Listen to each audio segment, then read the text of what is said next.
السلام عليكم ورحمة الله وبركاته. عاملين ايه الأخبار؟ يا رب تكونوا بخير. معاكم أخوكم خالد كمال في قناتي على اليوتيوب. أحب أشكر كل الناس اللي بتتابعني والناس اللي بتفعل زر الجرس لو عجبها الفيديو. أرجو الاشتراك في القناة وتدعموني بتشير الفيديو دوت عشان يوصل لمجلس إدارة الزمالك ويوصل لكابتن حسين لبيب. المجلس اللي يعني جاب لنا العار، مجلس مش قد المسؤولية. بس في بداية الفيديو بس انا هسيب مجلس الادارة على جنب وهاجي واروح لزيزو واقول له: زيزو، غرفة 60 داهية. احنا مش عايزينك يا زيزو. احنا جماهير نادي الزمالك مش عايزين. انت عملت ايه يا زيزو لنادي الزمالك عشان تتنك على الجماهير؟ ولا تقول للجماهير انا هروح النادي الاهلي بعد الماتش؟ روح النادي الاهلي. هي بجملة هي جت عليك يعني؟ روح يا حبيبي، روح. غرفة 60 داهية مش عايزينك. انت عملت ايه يعني؟ عملت ايه للنادي؟ ايه اللي انت عملته للنادي خلاك ان انت تتنك علينا بالطريقه دي؟ ده انت ما عملتش، ده انت مالكش دور في الملعب. ده انت من اول الموسم ده ما عملتش حاجه، ما عملتش حاجه. وللاسف دي غلطتنا احنا، دي غلطه جمهور نادي الزمالك، ودي غلطتنا احنا. ان احنا بنعمل من اللعيبه اساطير. احنا بنعمل من اللعيبه اساطير. بتتنك عليها يا زيزو.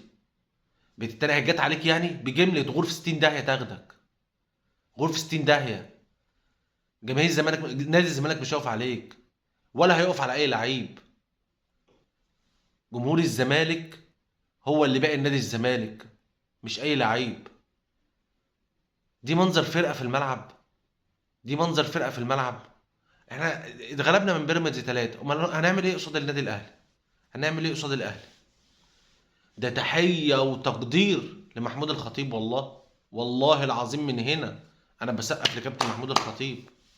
بسقف له والله، بسقف لمجلس ادارته اللي استحملوا غضب جماهير النادي الاهلي عشان خاطر اتعادلوا كام ماتش وعندهم احسن من احسن سكواد في الدوري بعد بيراميدز. طبعا دلوقتي سكواد الاهلي هو وبيراميدز احنا في الضياع. احنا في الضياع، في الضياع. عجبك يا كابتن حسين لبيب اللي حصل ده؟ دي لعيبه تلعب بتيشيرت نادي الزمالك. ده النهارده ما فيش غير اتنين، وكتر الف خيرهم: حسام عبد المجيد ومحمد السيد. ولما خرج عبد الله السعيد الزمالك اتكشف. ده اتاري عبد الله السعيد شايل، يعني مش شايل الفرقه ايه. ده عبد الله السعيد يعني لما طلع احنا اتكشفنا. مفيش لعيبه. من اول عواد، من اول عواد اللي انا اصلا مش مقتنع بيه، مش مقتنع بيه. تمام، بس للاسف ما عندناش غيره. ايه يا عواد؟ ايه يا عواد ده؟ الونش في كوره. يا ونش طلع الكوره بره. يا ونش طلع الكوره ركنيه. ثلاثة، ثلاثة، ثلاثة. من اول عواد لخط الدفاع لخط النص للهجوم. دي فرقة؟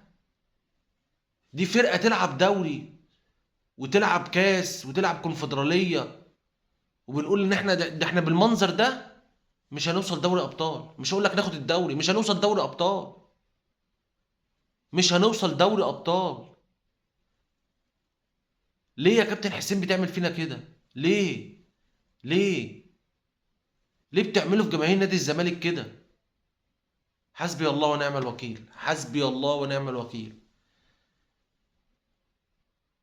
الاهلي مدعم فرقته بصفقات، كلها صفقات كواليتي محترم. والجماهير بتهاجم الاداره، والجماهير بتعاقب الاداره.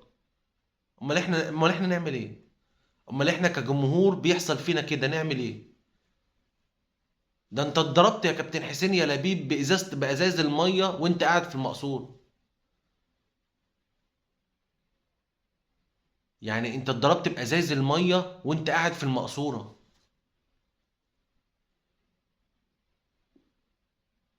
وانت يا زيزو بعد ما الزمالك عملك تروح تقول للجماهير ما الجماهير ليها حق تعمل إيه؟ الجماهير ليها حق تتنرفز وليها حق تتعصب. تقول لهم انا اروح الاهلي بعد الماتش، روح يا حبيبي، روح روح الاهلي، روح هي جت عليك، روح الاهلي. الزمالك ما بيفرقش معاه حاجه، بس خلاص الواحد جات له يعني لا مبالاة. الواحد كان يعني بيخرج من شغله تعبان، عند ماتش النهارده للزمالك، بيبقى ليه نفس ان هو ليه حاجه يعملها فيه ان هو يتفرج على الماتش. دلوقتي خلاص بقى الواحد عنده لا مبالاه بالمنظر اللي احنا شايفينه ده، بقى الواحد عنده لا مبالاه. الواحد بقى مش عايز يشوف الماتش ولا حتى عايز يسمعه. ده انتوا وصلتوا الناس ان هي بقت تخاف تخش على الموبايل، تعرف تخش على السوشيال ميديا تعرف الزمالك عمل ايه في الماتش، لدرجه ان الجماهير ما بقتش واثقه في الفريق ان هو ممكن يكسب. هنتغلب من مين تاني يا كابتن حسين؟ اذا كان احنا مش عارفين نكسب بيراميدز هناخد دوري؟ امال هنعمل قصاد الاهلي ايه يوم 22؟ هنعمل ايه قصاد الاهلي يوم؟ فضيحه فضيحه فضيحه النهارده الفريق ده يعني. الفريق ده يعني احنا نلعب بالناشئين احسن، والله العظيم نلعب بالناشئين احسن. واحد زي محمد السيد النهارده، تمام، ده احنا نلعب بالناشئين والله، على الاقل ناس هيبقى عندها دم. ما بقاش مع ان واحد والله ما بقاش واثق في اي حاجه. كل اللي انا عايز اقوله حسبي الله ونعم الوكيل، حسبي الله ونعم الوكيل. ويعني مجلس الاداره ده بقى كفايه لغايه كده، كفايه كفايه لغايه كده. انتوا جيتوا قفلتوا الناس كلها، قلتوا هنيجي نعمل ونسوي ونحط خريطه طريق للنادي واستثمارات وضحكتوا على الناس كلها. ايه اللي انتوا عملتوه؟ ويطلع ناس في الاعلام تقول لك اصل هم خدوا تركه تقيله. تركه تقيله ايه؟ تركه تقيله ايه؟ تركه تقيله خلاص، ما مش قادرين يشيلوها ما يشيلوهاش. في نهايه الفيديو بحب اشكر الناس اللي متابعاني وكلمه بس الكابتن حسين لبيب: اتقي الله في جمهور نادي الزمالك، اتقوا الله في نادي الزمالك. السلام عليكم.